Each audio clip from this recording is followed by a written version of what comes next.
안녕하세요. 오늘 말씀의 제목은 12를 택하신 예수님입니다. 요절 말씀은 누가복음 6장 12절부터 13절입니다.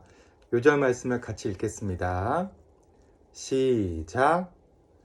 이때에 예수께서 기도하시러 산으로 가사 밤이 새도록 하나님께 기도하시고 밝음에 그 제자들을 부르사 그 중에 12를 택하여 사도라 칭하셨으니. 오늘 말씀은 안식일에 예수님이 병자를 고치신 말씀과 그리고 12사도를 세우신 내용이 나옵니다. 우리는 여러 형식과 규례 가운데 살고 있습니다. 하지만 이것을 지킨다고 반드시 선과 옳은 일을 행하는 것은 아닙니다. 이를 극복하는 방법이 무엇인지, 그리고 사도의 삶이란 어떤 것인지 살펴보도록 하겠습니다. 6절을 보세요. 예수님은 안식일에 회당에 들어가 말씀을 가르치시는데 그곳에 오른손 마른 사람이 있었습니다. 오른손이 말랐으니 그의 삶도 아마 메말라 있었을 것입니다. 그의 인생은 점점 절망적이 되고 그는 무슨 일을 만나도 이 마른 손 때문에 할 수 없다고 쉽게 포기해 버렸습니다. 사람들도 이런 그를 무시해 버리기 쉬웠습니다. 그런데 7절을 보세요. 서기관들과 바리새인들이 예수를 고발할 증거를 찾으려 하여 안식일에 병을 고치시는가 엿보니, 종교 지도자들은 이 불쌍한 사람을 돕기는커녕 예수님을 고발할 꼬투리를 잡고 있었습니다. 왜 이들이 이렇게 되었을까요? 그들은 율법과 전통을 지키는 데만 얽매여 율법의 근본 정신을 잃어버렸기 때문입니다. 율법의 정신은 마음을 다하고 뜻을 다하고 힘을 다하여 하나님을 사랑하고 이웃을 사랑하는 데 있습니다. 그런데 안식일에 다른 일을 하지 말라는 그 문맥적인 말에만 얽매여서 예수님을 고발하려고 했던 것입니다. 예수님은 그들의 악한 생각을 아셨습니다. 그들은 예수님이 가르치시는 그 말씀에 생각을 집중해야 했습니다. 그들은 겉모습은 경건해 보였지만 속으로는 예수님을 고발할 증거를 찾고자 하는 악한 생각으로 가득 차 있었습니다. 예수님은 그들의 악한 의도를 아시고 이들의 죄를 깨우치시고자 오른손 마른 자를 한가운데 세우시고 그들을 향해 공개적으로 물으셨습니다. 9절을 보십시오. 예수께서 저희에게 이르시되 내가 너희에게 묻노니 안식일에 선을 행하는 것과 악을 행하는 것, 생명을 구하는 것과 죽이는 것, 어느 것이 옳으냐? 예수님은 왜 이리 뻔한 질문을 하신 것입니까? 예수님은 이들이 자신을 돌아보고 또 안식일의 근본 정신과 의미를 생각해 보도록 하신 것입니다. 안식일을 지킨다는 것은 단순히 하나님의 규례를 지키는 것으로 그칠 것이 아니라 안식일에 진정으로 해야 할 일이 무엇인가 가르쳐 주셨습니다. 안식일에 선을 행하고 생명을 구하는 일을 할 수 있지만 한편으로 악을 행하고 생명을 죽이는 일을 할 수도 있습니다. 어느 것이 옳겠습니까? 어느 것이 진정 안식일법을 옳게 지키는 것인지 생각해 보도록 깨우쳐 주신 것입니다. 서기관들과 바리새인들은 율법을 지키는 것 같았지만 실제로는 속으로 악을 행하고 생명을 죽이고 있었습니다. 안식일은 적극적으로 선을 행하고 생명을 살리는 날입니다. 그러나 내면적으로 하나님의 말씀을 듣고 순종하는 삶을 살지 않을 때 그들은 율법의 잣대로 판단하고 정죄함으로써 악을 행했습니다. 이런 가운데 예수님은 안식일에 선을 행하고 생명을 살리는 것이 어떤 것인가 친히 보여주셨습니다. 10절을 보십시오.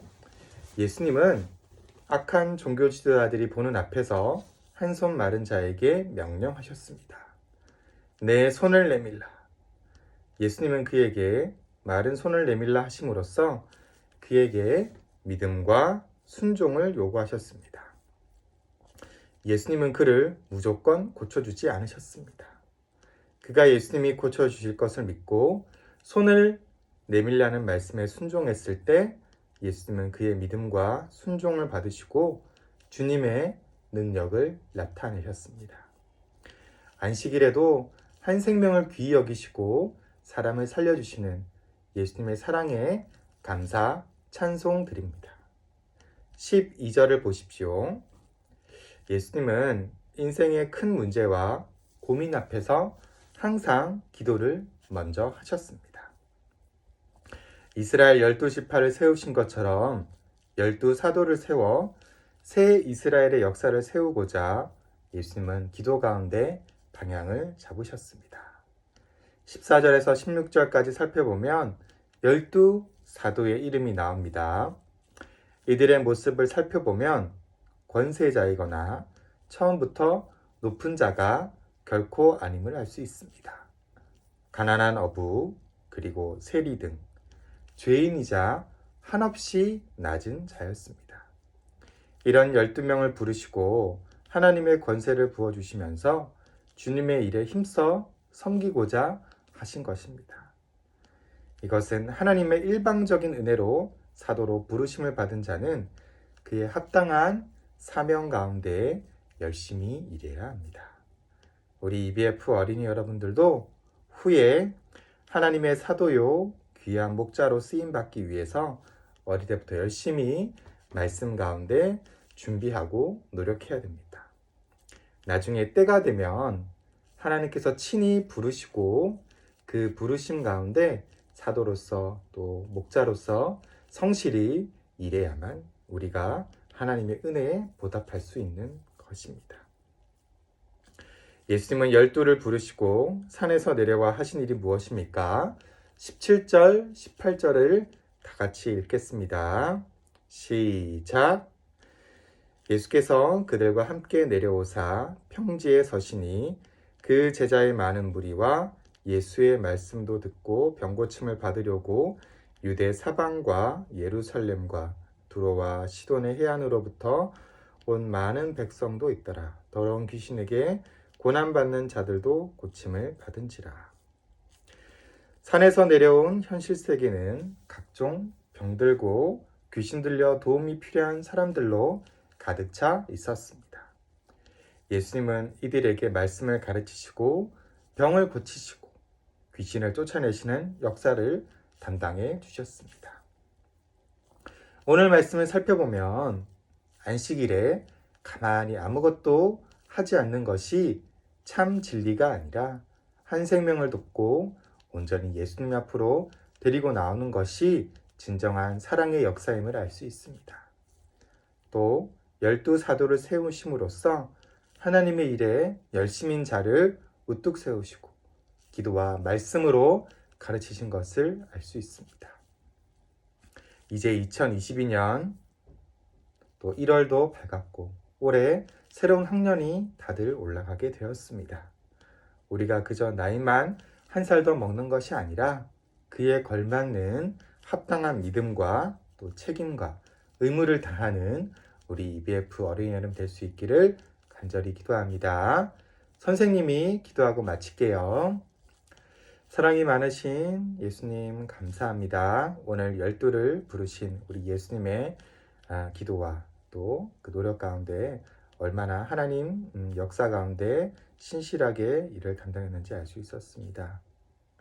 안식일에도 많은 이들을 도와주시고 또 12사도 가운데서도 그에 합당한 훈련 가운데서도 많은 것들을 직접 보여주셨습니다. 이런 예수님을 닮아 우리가 하나님 일에 귀하게 쓰임받는 자가 될 수 있기를 간절히 기도합니다. 예수님의 이름으로 기도드렸습니다. 아멘.